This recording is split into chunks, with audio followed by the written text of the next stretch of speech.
dahil alam kong pati ang mga anak niya ay nagdudroga na. Pinasusunod ko pa ang pag-alok ng inang si Sandro ng droga ang aking mga anak at iba pang mga kamag-anak.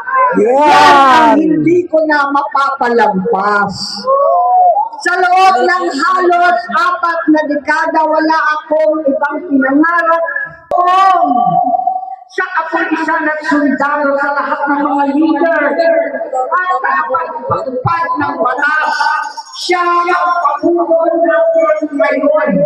Sinabi ko anong kalagayan niya ngayon. Tulungan niyo akong mapabuti ang kanyang kalagayan. Tulungan niyo akong matulungan siya. Hindi niya ako kalaban. Ang kalaban niya ay ang sarili niya.